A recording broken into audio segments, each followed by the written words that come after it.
Assalamualaikum warahmatullahi wabarakatuh. Shalom, salam sejahtera bagi kita semuanya. Pada hari ini eh, kita akan memulai perkuliahan kita, yaitu terkait dengan mata kuliah teori analisis laporan keuangan. Ya, hari ini adalah hari pertama kita tatap muka eh, di mata kuliah teori analisis laporan keuangan. Dan saya merekamnya dalam bentuk online atau di YouTube. Nah, saya mengajak kepada seluruh mahasiswa saya yang mengambil mata kuliah teori analisa laporan keuangan, ya kuliah kita itu hybrid atau orang mengatakan blended atau orang juga mengatakan learning, yaitu campuran antara kuliah online dan juga kuliah eh, tatap muka langsung. Nah, rekan-rekan semuanya, memang kita tidak bisa memungkiri bahwa kita juga bisa menggunakan teknologi kita, gadget kita. Tuhan sudah memberkati kita dengan luar biasa. Ada HP, ada laptop, dan ada alat-alat gadget lainnya. Mari kita menggunakan semua berkat Tuhan itu untuk mencapai tujuan, yaitu ilmu pengetahuan yang maksimal. Terkadang kita juga akan tatap muka secara langsung ya rekan-rekan semuanya di kelas karena apapun juga tatap muka langsung itu diperlukan juga ya untuk menjalin silaturahmi di antara dosen dan mahasiswa, saling konsultasi, koordinasi terkait dengan mata kuliah. Oke, terkait dengan mata kuliah. Nah, rekan-rekan semuanya mahasiswaku, pada hari ini atau saat ini saya memulai perkuliahan kita terkait dengan mata kuliah kita yaitu teori analisa laporan keuangan ya. Program studi S1 Manajemen memberikan jadwal kepada saya di S1 Manajemen yaitu terkait dengan teori analisa laporan keuangan. Jadi rekan-rekan semuanya, saya akan menyampaikan terlebih dahulu pada tatap muka kita pada saat ini terkait dengan tata tertib perkuliahan kita, baik secara online maupun secara tatap muka langsung atau bertemu langsung. Nah, yang pertama saat ini saya akan menyampaikan terlebih dahulu RPS. Ya, RPS itu dulu namanya adalah silabus atau namanya adalah garis-garis besar program pengajaran. Ya, sekarang bernama dengan RPS karena di dalamnya tercantum juga beberapa skill, ya toh. Skill ada 4 skill di situ tentang bagaimana tindak tanduk kita, bagaimana kita mencapai tujuan pembelajaran, bagaimana di dalamnya juga tercakup juga tentang eh, kemampuan-kemampuan pembelajaran lainnya.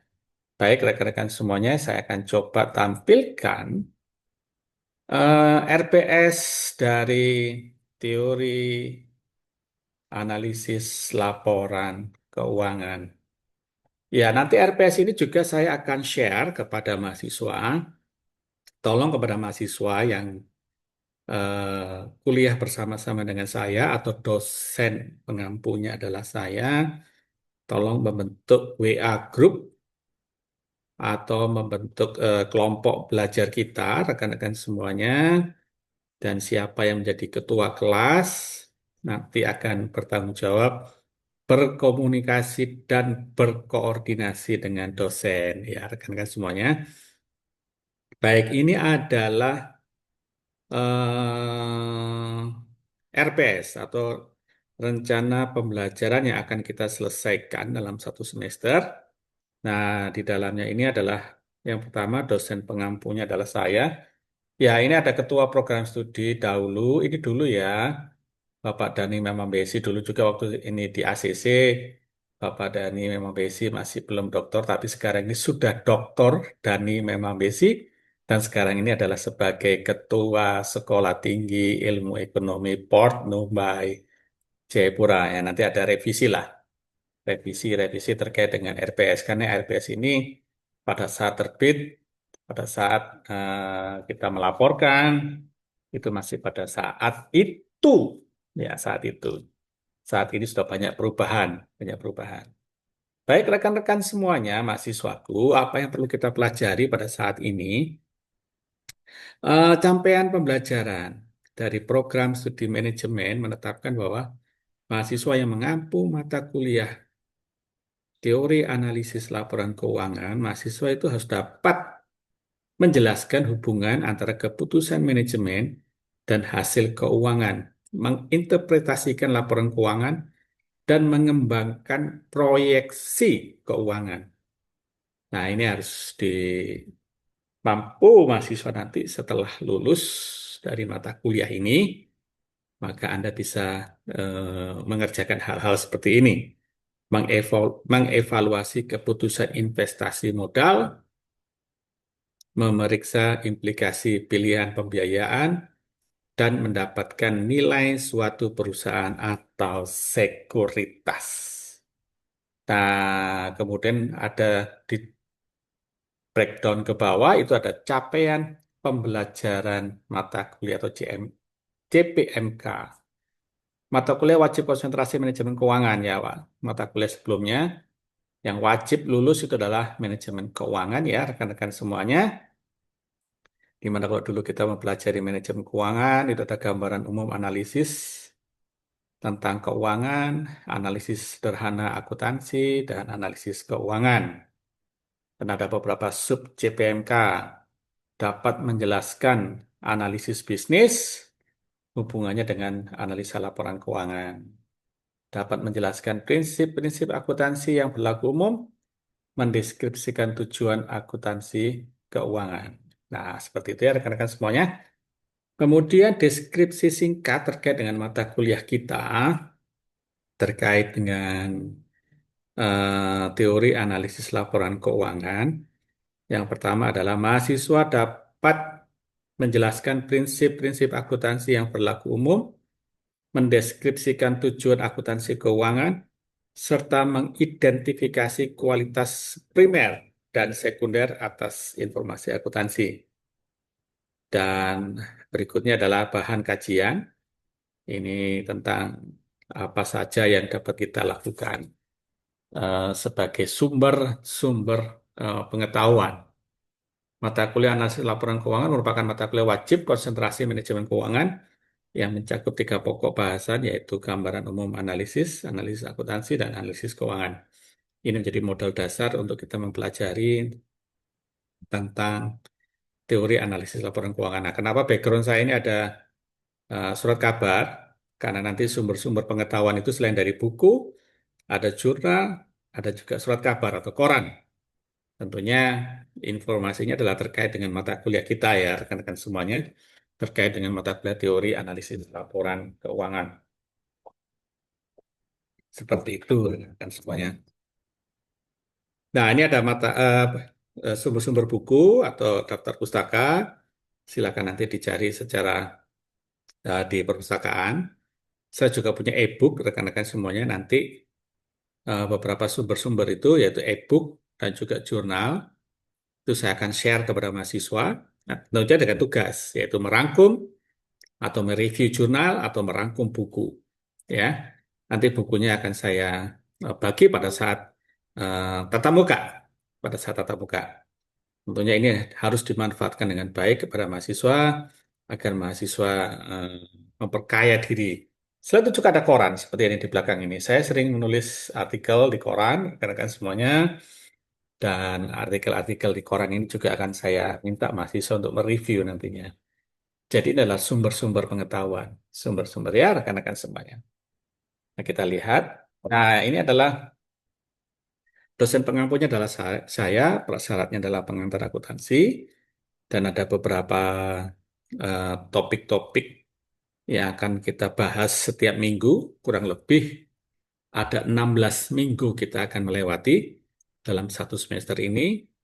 Dari 16 itu akan ada dua, yaitu ujian tengah semester dan ada ujian akhir semester.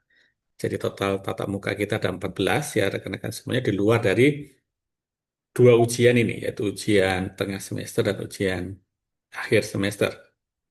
Nah, ada beberapa topik-topik yang akan kita bahas setiap minggunya, rekan-rekan semuanya ini sudah saya bagi.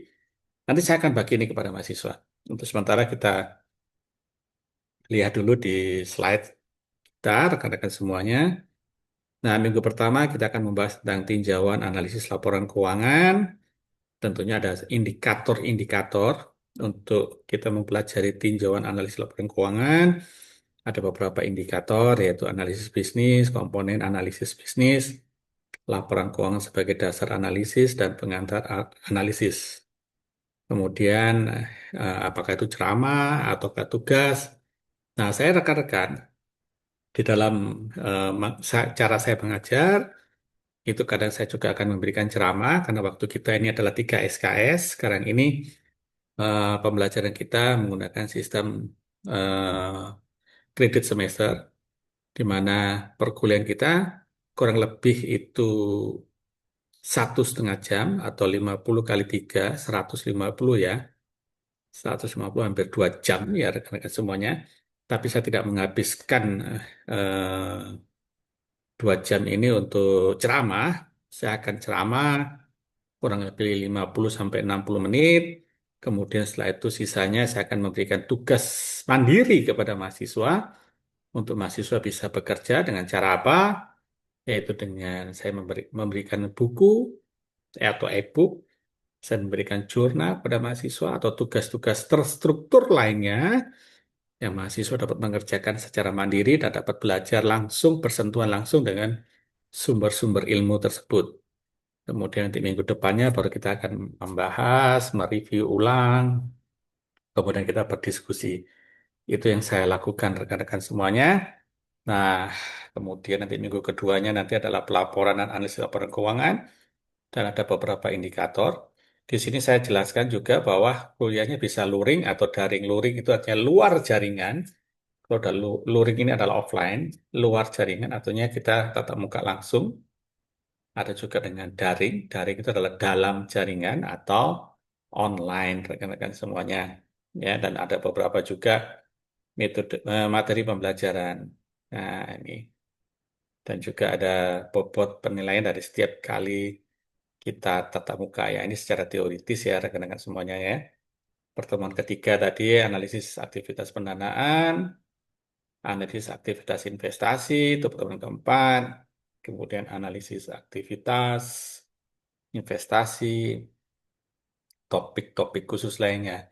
Nah, RPS ini dibagikan kepada mahasiswa agar mahasiswa itu dapat mengetahui dan dapat memahami sebelum masuk kelas materi apa yang akan kita pelajari besoknya atau minggu depannya atau minggu yang akan datang, atau mahasiswa juga dapat mengetahui RPS ini agar mahasiswa mulai menyiapkan diri dengan bahan-bahan, dengan sumber-sumber pengetahuan yang ada, rekan-rekan semuanya. Seperti itu. Kemudian ada analisis arus kas. Nah, dari setelah kita melewati 7 kali tatap muka, karena kita ada 16 kali, maka nanti ada selanjutnya adalah ujian tengah semester. Ujian tengah semester. Nah, rekan-rekan biasanya kalau ujian tengah semester ini saya memiliki eh, cara dengan take home exam atau saya berikan soal, ya toh, kemudian soalnya Anda kerjakan di rumah, tentunya bobotnya akan sedikit lebih berat ya. Kalau kita ujian tulis di kelas, ya. Nah, nanti biasanya itu minggu ketujuh itu saya sudah berikan soalnya. Kemudian nanti pada saat ujian tengah semester, Anda tinggal mengumpulkan. Jadi ada waktu kurang lebih 6 hari, itu Anda mengerjakan di rumah. Namanya take home exam atau ujiannya dibawa pulang, kerjakan di rumah. Nah, ini biasanya saya akan memberikan jurnal kepada mahasiswa. Jurnal-jurnal itu adalah penelitian-penelitian terdahulu, penelitian-penelitian yang sudah dilakukan oleh orang lain, tentunya terkait dengan teori analisis laporan keuangan ya, rekan-rekan semuanya. Nah, nanti itu dikerjakan, direview di rumah, kemudian minggu depan eh, kita akan kumpulkan dan kita akan langsung pembahasan materi selanjutnya. Nah, ini ada pertemuan ke-9, rekan-rekan semuanya, sorry. Pengembalian atas investasi modal, kemudian analisis profitabilitas dengan indikator-indikatornya, rekan-rekan semuanya. Ya, nanti tidak harus ceramah ya di kelas itu ya. Ini lihat, untuk nomor 10 ini, kadang-kadang saya akan juga memberikan diskusi di kelas. Diskusi di kelas. Seperti itu, pertemuan ke-11, analisis prospektif, analisis kredit, prediksi kebangkrutan, pertemuan ke-15 analisis univariate dan multivariate. Nah, terakhir pertemuan yang ke-16 adalah ujian akhir semester. Seperti itu. Nah, rekan-rekan semuanya, nanti ini saya bagi, bisa dibaca dan dipelajari, ya rekan-rekan semuanya. Kemudian, saya ingin menyampaikan kepada kita semuanya bahwa untuk saya perkuliahan, itu nilai tertinggi dari saya itu adalah, yang pertama adalah tatap muka. Tatap muka. Jadi bobot penilaian saya sampai dengan akhir semester atau pertemuan ke-16, ujian tengah semester dan ujian akhir semester itu wajib dilakukan. Wajib oleh mahasiswa dan wajib ikut ya. Nah, tapi penilaian saya untuk ujian tengah semester dan ujian akhir semester itu bagi saya kecil. Saya berikan bobot nilainya kecil. Nilai tertinggi saya yang pertama adalah keaktifan Anda di kelas. Yang penting setiap kali tatap muka Anda ada. Dari 16 kali tatap muka itu Anda hadir semua, maka itu adalah nilai tertinggi saya. Kemudian nilai tertinggi saya yang kedua itu adalah tugas-tugas yang saya berikan kepada Anda. Tugas-tugas yang saya berikan kepada Anda itu adalah nilai tertinggi saya yang kedua. Jadi kalau nilai penilaian saya yang pertama terkait dengan keaktifan, kemudian ditambah dengan tugas-tugas sering ngumpul dan tidak ada bolong-bolongnya, tidak ada bolong itu artinya apa yang saya berikan kemudian dikerjakan, apa yang saya berikan dikerjakan, maka Anda sudah dapat nilai yang paling tinggi ya, rekan-rekan semuanya. Kemudian ditambah dengan ujian akhir semester dan ujian tengah semester. Nah, itu yang saya ingin sampaikan kepada rekan-rekan semuanya terkait dengan perkuliahan kita dengan mata kuliah teori analisis laporan keuangan. Kemudian rekan-rekan semuanya kita akan juga aktifkan WA group kita, semua informasi lewat WA group. Kemudian ada juga di dalam sistem informasi manajemen atau Learning Management System atau LMS di setiap Penomba itu ada siakat ya rekan-rekan semuanya, dan saya juga ingin mahasiswa juga mulai mengaktifkan siakatnya ini. Ya, di dalam itu ada adlink ya, ada tugas-tugas yang saya berikan. Nah, setiap Penomba itu punya sistem informasi manajemen terkait dengan akademik. Tugas-tugas itu bisa nanti lewat PA ya. Ada juga lewat sistem informasi manajemen akademik. Jadi ada websitenya dan biasanya, bentar,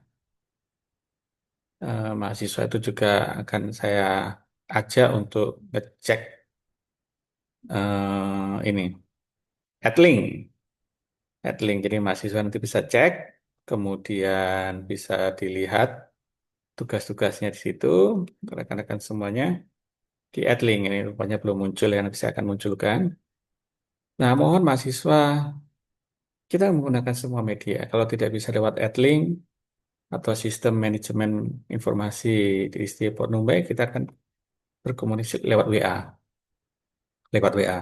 Kemudian kita akan sekali-sekali kita akan ketemu secara eh, langsung ya, dan juga secara online karena mahasiswa kita ini rata-rata adalah pekerja dan ada juga yang dari luar Jayapura, jadi kita saling saling membantu lah rekan-rekan semuanya, saling membantu ya, saling mendukung lah. Nah, rekan-rekan semuanya tentunya di dalam pembelajaran secara online atau hybrid, tidak semua mahasiswa itu memiliki alat, gadget, tidak semuanya mahasiswa memiliki komputer. Kemudian saya ingin mengatakan bahwa jangan patah semangat. Tetaplah semangat di dalam belajar. Karena apa? Di dalam kelas kita itu ada komunitas, ada teman-teman yang lain. Nah, saya ingin mengajak. Bangsa Indonesia itu terkenal dengan bangsa yang gotong royong. Gotong royong itu saling membantu, ya, beban itu sama-sama eh, dirasakan sama-sama, duduk sama tinggi, berdiri sama rendah, ya. Kemudian saling mendukung lah bagi teman-teman yang diberkati Tuhan dengan lebih, dengan luar biasa. Mari kita menolong teman-teman kita yang mungkin Tuhan belum memberikan berkat lebih. Tetapi jika ada teman-teman kita yang tidak memiliki alat, tidak memiliki, jangan berkecil hati. Mari kita saling berkomunikasi, saling bergaul, dan saling mendukung, bisa mendapatkan informasi dari teman-teman kita semuanya. Kemudian berkomunikasi dengan saya jika tidak bisa mengumpulkan tugas secara online. Komunikasilah dengan saya, segala sesuatu dapat kita selesaikan. Bisa juga dengan mengumpul secara fisik, ya, dengan apalah. Yang penting komunikasi. Yang paling penting bagi saya adalah pembelajaran itu harus tersampaikan. Anda menikmati pembelajaran itu, jangan yang sulit dibuat susah, yang susah dibuat lebih luar biasa. Mari yang beban besar itu kita kecilkan. Kalau beban itu sudah kita kecil, kita buang dan kita menikmati perkuliahan itu dengan indah, ya. Seperti itu. Mari kita saling membantu, saling mendukung. Ya, rekan-rekanku semuanya, kepada mahasiswaku, mari kita saling bekerja bersama untuk mewujudkan pembelajaran kita itu bisa selesai 16 kali tatap muka, paling tidak sampai dengan Desember, ya rekan-rekan. Seperti itu ingin saya sampaikan kepada kita semuanya terkait dengan em, tatap muka perkuliahan teori analisis laporan keuangan. Nanti kita bisa berkomunikasi lewat WA, ya. Tolong nanti ada ketua kelas bisa berkomunikasi dengan saya dan kita akan tetapkan eh, setiap hari dijadwalkan setiap hari Senin, ya. Senin jam 5 sore. Oke, begitu untuk sementara waktu. Wassalamualaikum warahmatullahi wabarakatuh. Shalom, salam sejahtera bagi kita semuanya.